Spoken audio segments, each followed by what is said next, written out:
And you can actually continue with this kind of receptivity. Continue your day, continue your listening.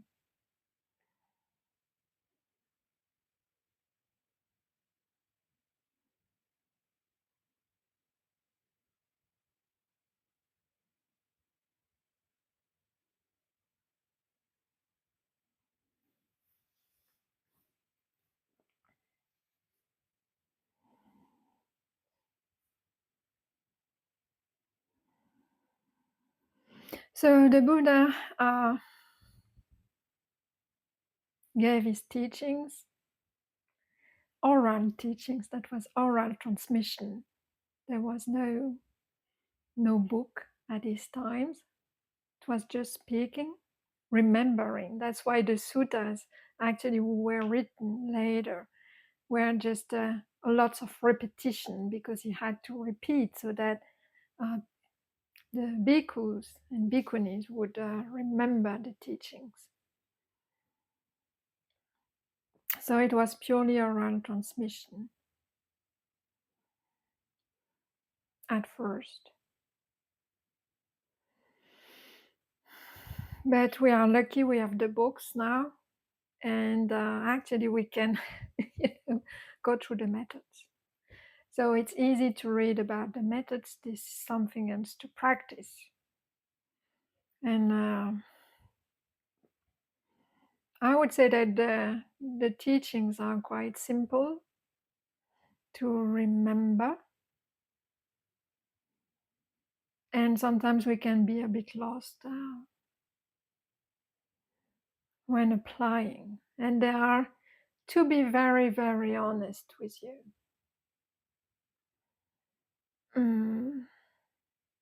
the practice is not that easy. You cannot, it's difficult if you have half heard it, if you do not have this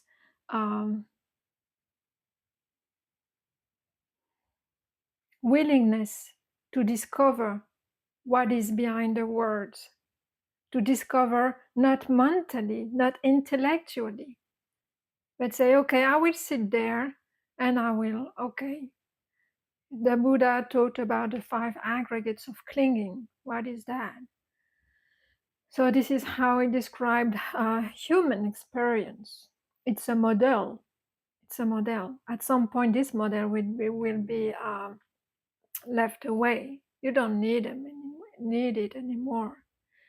So he say, okay, let's say that every experience is made up of a form, a body, right? Body perceptions, like the way, I don't know, the way perceptions, when you look at it, this, what color is it, right? You have the perception of the color red. You will give it a name and a function, right? Perception. Feeling. So we went through that, Vedana, feeling tone, pleasant and neutral. We had several classes about that. Okay. Then volitional formations. What does that mean? The Pali word is sankhara.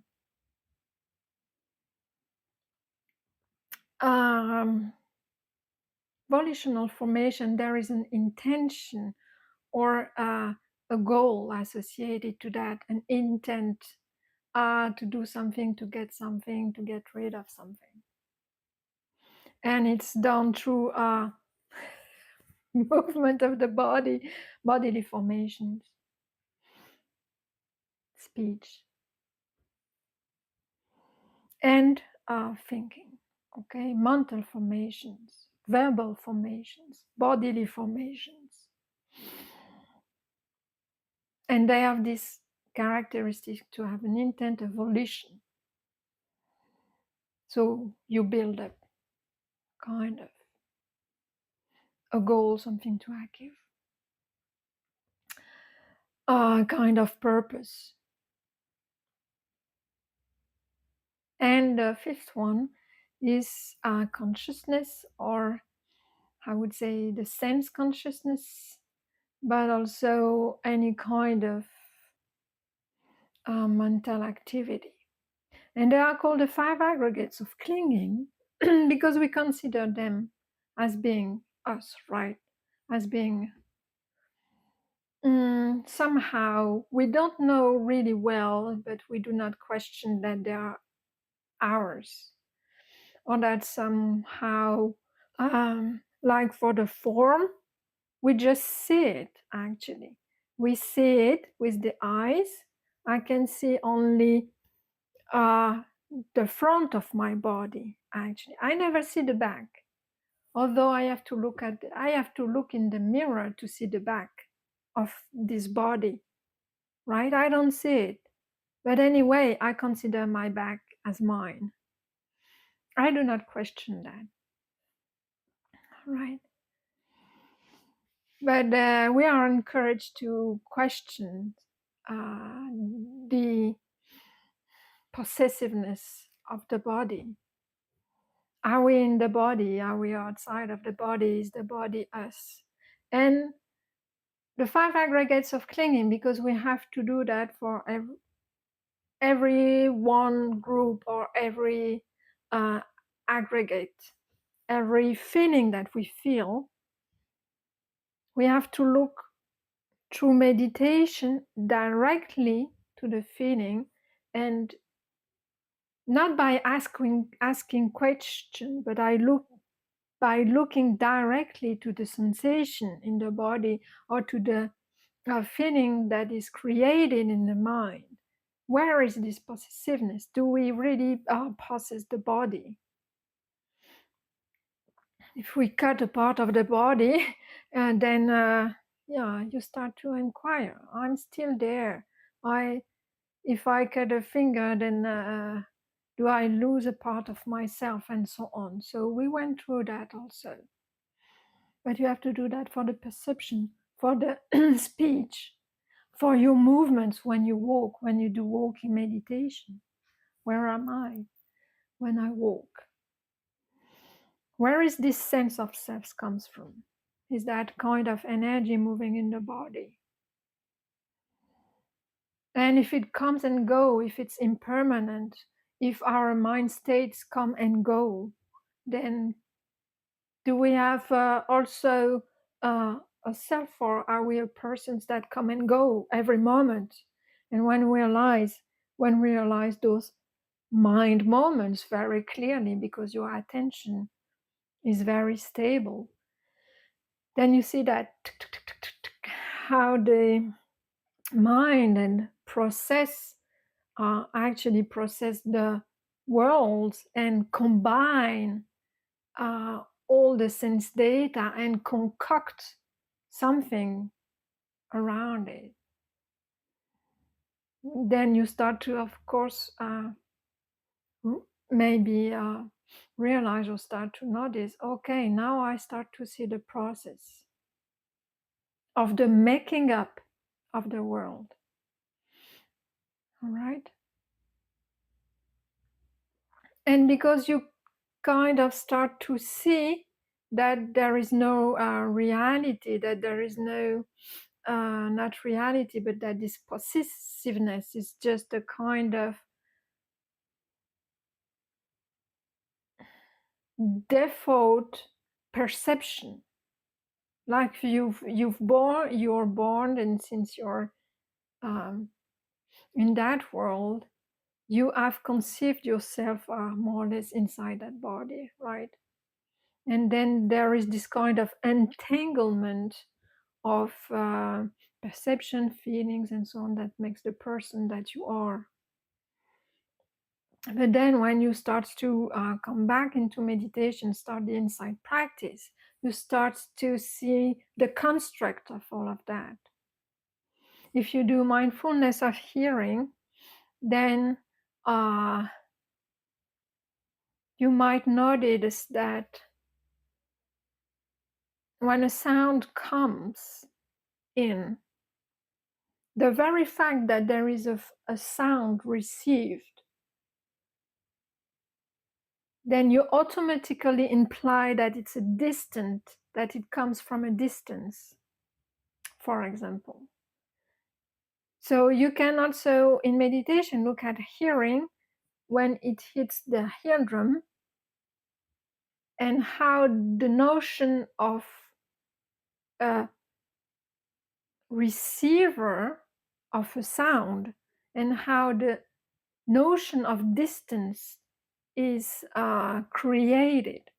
So if your mindfulness, steadiness of mind is really stable still, then you will start, and at every moment, like at the milliseconds, you will start to understand how it is made up, and how even when you have a sound coming from the right, when also that the eyes will start to look there, even if your eyes are closed, automatically, this is an automatic process, and how the distance, okay, if it's loud or if it's very, how do we say, whimsy, then all right, because of the intensity of the sounds, how much it's, even the feeling of it, if it's very loud, then it will be, um,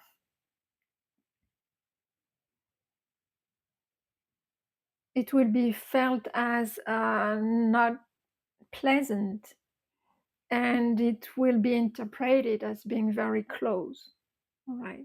So you start to see that, and also how you hear a sound, and then you will start to see the hearing, the meaning that you put on that sound. And then maybe because, I don't know, I always use the same example, but if it's a dog that you're hearing and you have fear of dog, then you will start maybe to remember when, I don't know, you were threatened by a dog barking, all right, or if it's music, and then you recognize the singer and the song, and then it will start to uh, maybe bring up some memories, and then you start to see that how it's constructed, and then okay, this is, everything is fine with that, all right, but then maybe there is something that will start to happen, like you will really start to fabricate and concoct something about it, all right, like, all right, I really like this song, and then say, okay, I would like to hear it, oh yeah, when the meditation is gone, then I will play it again. Oh yeah, I remember that, it remind me, I don't know, my sister, and oh yeah, I will call her after the meditation. Or it will maybe bring up some bad memories, and then how those memories will bring back other memories and stories and inner narratives, and these inner narratives may have an unpleasant feeling and make you suffer again, even if the event is gone. And we start to blame others and to reshape and say, wish that it would have been different. All right, so, well, it doesn't matter what happens, but you start to understand how it's built up, how everything is entangled, how the sight, the movement, the hearing, the feeling, and then the thoughts, and how this is a kind of very opaque black box process that you call me. But then when you go in meditation, you start to disentangle the tangle and say, okay, that's the sounds that brought me, that brought this thought process, recalling the past, and make me suffer again. Okay, and then you start to understand progressively how it's made up. then you start to reflect on what space, what is time, is there really a time? When you experience time as being contracted or being expanded, oh yeah, it has been 1 hour in meditation. Sometimes 1 hour feels very long time in meditation, but when it is very blissful, then uh, 1 hour, you say, oh, that was not long enough. 1 hour, I would have stayed there. 2 hours would have been better, and so on. So the notion of time, is time linear? Really, what is this perception of time? Of course, it depends on how stressed you are. What is Monday? What is Tuesday? What is a week? But concepts, fabrications. So you start to realize all of that. And you start to realize that there are some patterns that are bringing suffering, patterns, mental patterns and fabrications. Because you start also to see with insight practice that everything is really not you. There is no I, really. Perceptions are perceptions. There is an automatic process of recognition of what this is. All right. What is she doing? Drinking. Okay, normal process, but it's there. It's not you. It's automatic. Conditioned. Mm. So you start to see that how distance, yes, is constructed. I was reflecting about that this morning, and I thought, oh, I remember when I was sick for so long time, and I had to stay almost in the bed all the time. The notion of far, far was just going through out of the bedroom. That was already far away because the body couldn't actually, wasn't very healthy enough to walk for 2-3 steps.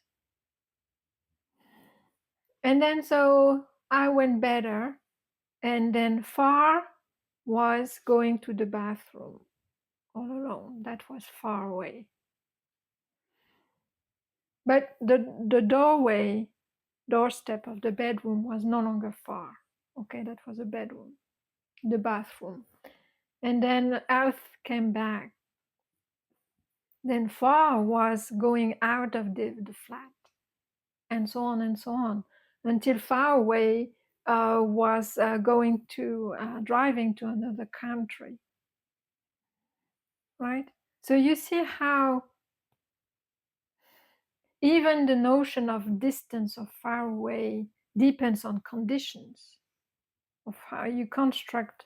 It's constructed based on the capacity of this body to move, or your capacity of using a vehicle to go somewhere, right? So all of this is constructed. How the world is concocted around what you want to do.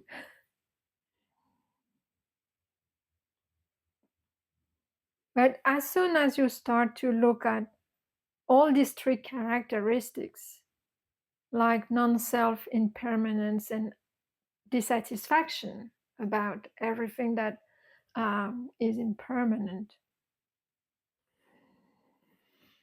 unsatisfactoriness, dukkha,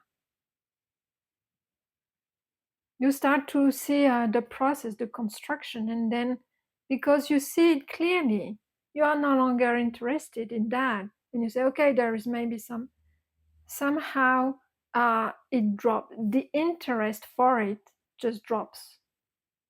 It drops because when you see it clearly and when you abandon it, because it brings suffering, What brings suffering? To consider something that is impermanent, permanent, for example.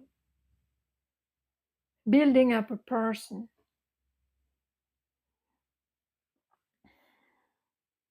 not knowing the process of building this sense of self. This brings suffering. Craving for something that will bring satisfaction just for 1 second or 2 minutes. Craving for sensual pleasures, right? Okay, this brings suffering. Once you've noticed all of that, how from thinking about something, clinging on something, and the process build up after that clinging, where it brings you towards more fast satisfaction or towards more suffering. When you see that clearly, then you start to say, yeah, maybe it doesn't worth it. When I abandon it, what's happening? And then slowly, slowly through the practice, through noticing, to disentangling the process. And there are methods for that. This is why I'm trying to convey to you. Then you start to abandon and kind of the mental activity starts to relax because you've seen through. This is what it says by clear seeing and knowing. You've seen through. Say, okay, again, no. If I abandon that, if I do not see that as being myself and reacting to that, okay, well, I will stay there 1 more minute sitting with an non-agitated mind. And it feels like this. All right. Yeah, it feels a bit better. Hmm? And then it's also an automatic process discovering that finally. And a selfless process discovering all of these things.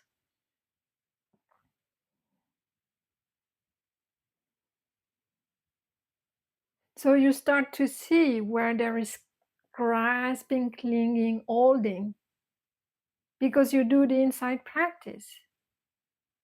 And you look at the dukkha, anatta, anicca characteristic, the impermanence of everything, the non-self characteristic of every phenomenon, conditioned phenomenon.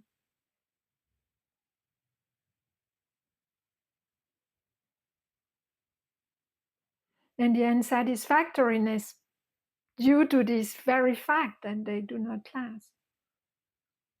When you start seeing like this, you say, okay, and you start this process of abandonment of the fabrication of the world, actually, and the illusion. You realize to say, okay, that's space, time, me, do no longer have the same attractiveness. And things start to dry up. And at some points, when there is really, when you go beyond, and in the Theravada tradition, there is really a threshold where one say that it's a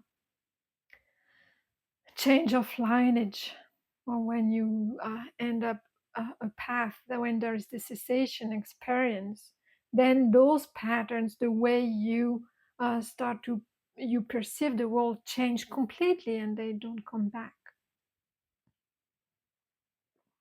It kind of flips over, and then more and more clarity arises. That's the invitation of the Buddha's teachings, right? And this is what can be called enlightenment or freedom of the mind. It stops elaborating ideas around a person. Let's say that it's a more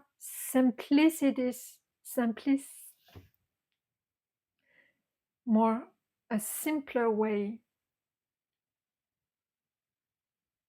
of processing things. That doesn't mean so it's very scary in a sense, because of course there is this uh, self-protection. Let's say that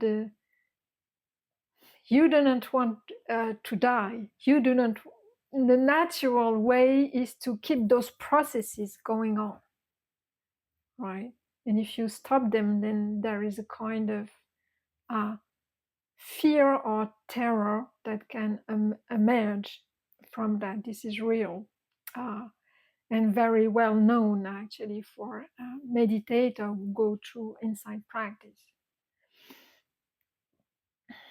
And it might stop you actually.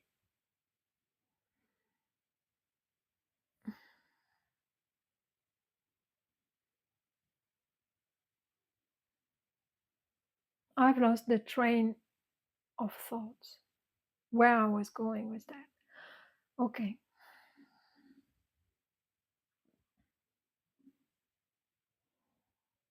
So yeah, I was talking about simplicity somehow. Then the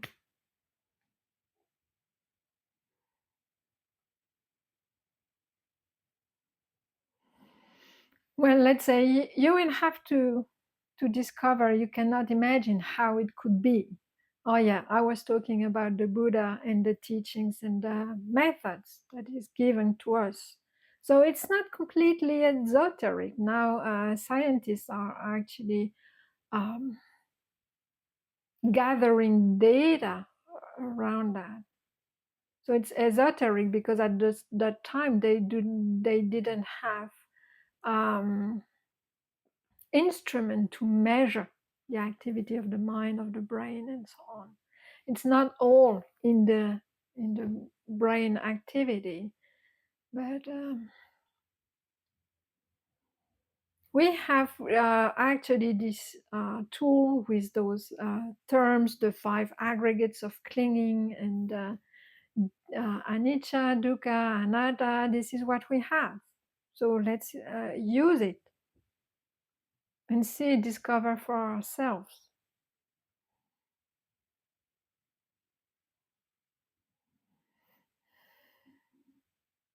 Then there is really something that's happening in the mind. Some processes, some patterns that are left away through the practice, they don't come back. If you do not use them, you dry them up. If you keep using them, then it's like a rut on a muddy road, right? And then you get stuck again.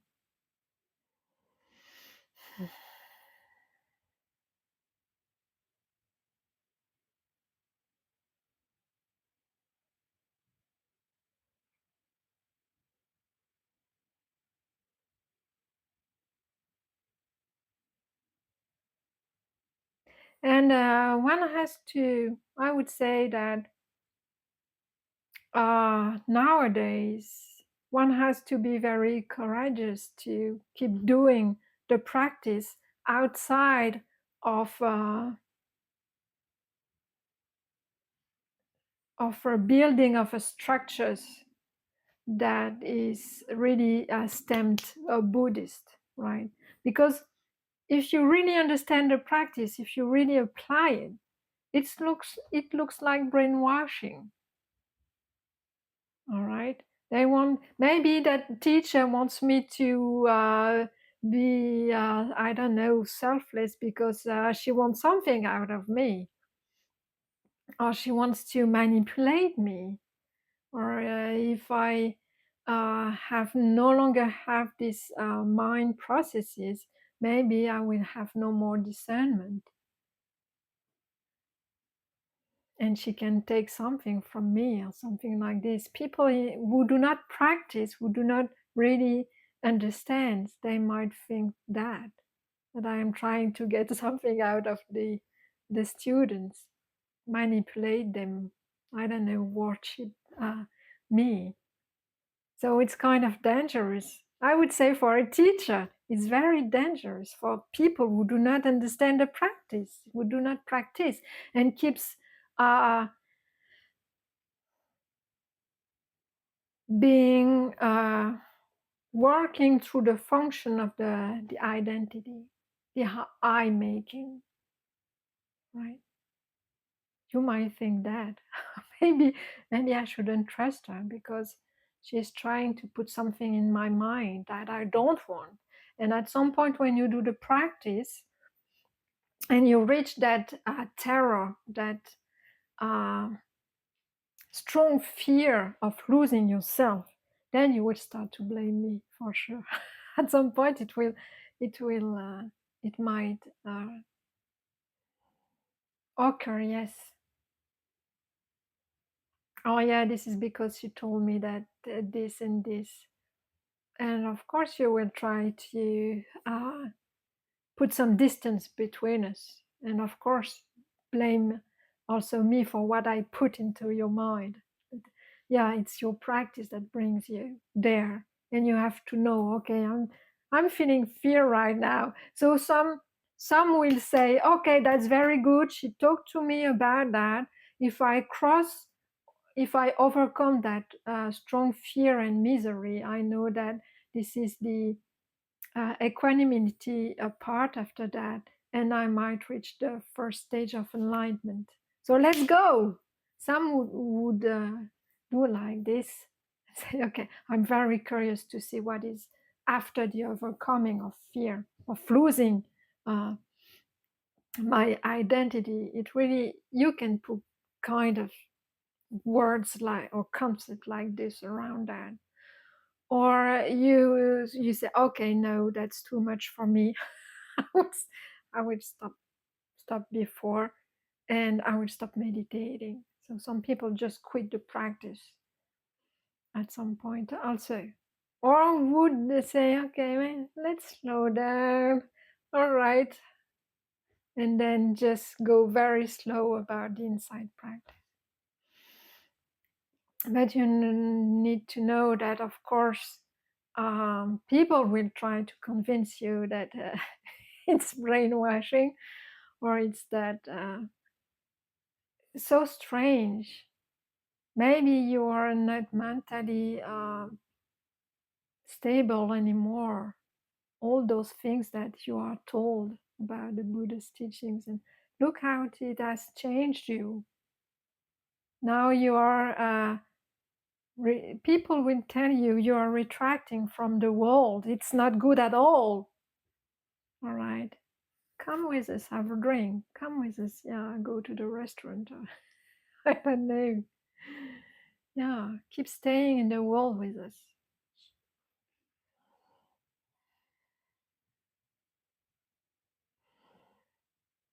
So yes, it will be down, and people who do not practice will find this very, very strange and even dangerous. All right.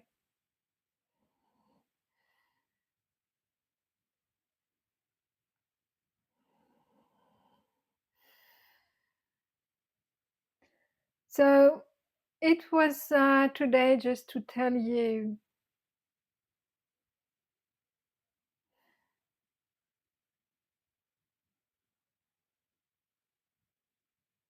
that hmm,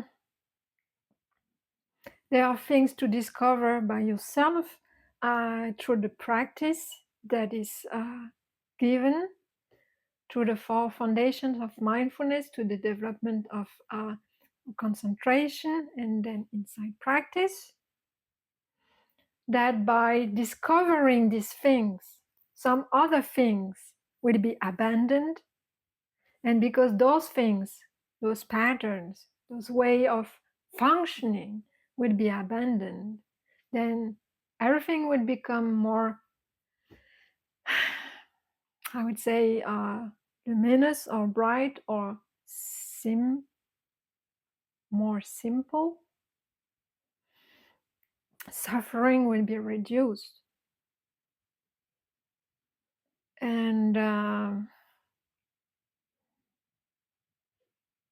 there are different degrees of this deconstruction of the process until it leads to what is sometimes called in English, it's a very strange word, but unconcoctability.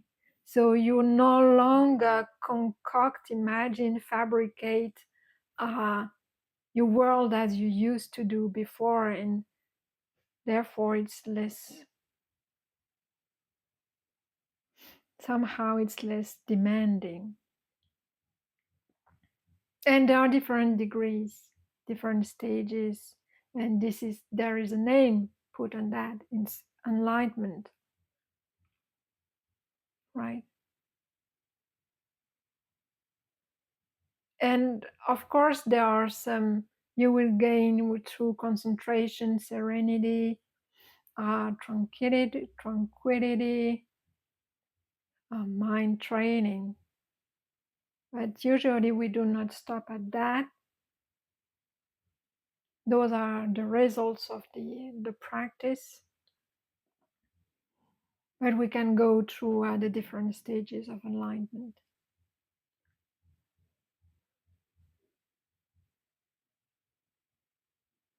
All right, that was today's talk. Thank you for listening. Let's close the session.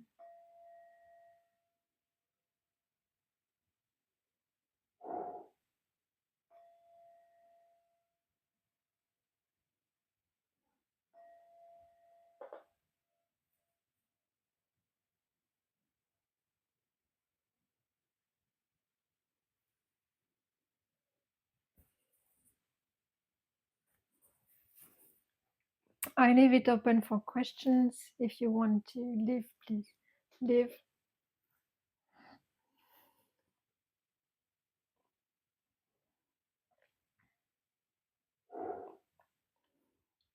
You're welcome.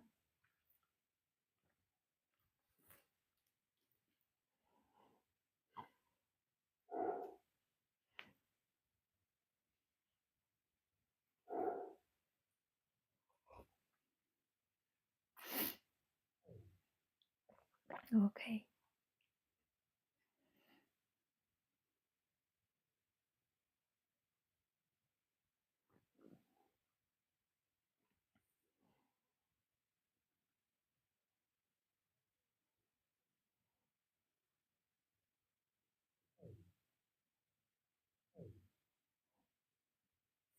So there is a comment that I'm going to read. This is someone writing why she's here. Say, I am here for clarity of the mindset, coming out of confusion. And of course, I enjoy meeting the teaching and the community independently from any opinion of society. Thank you very much to all of you. Thank you.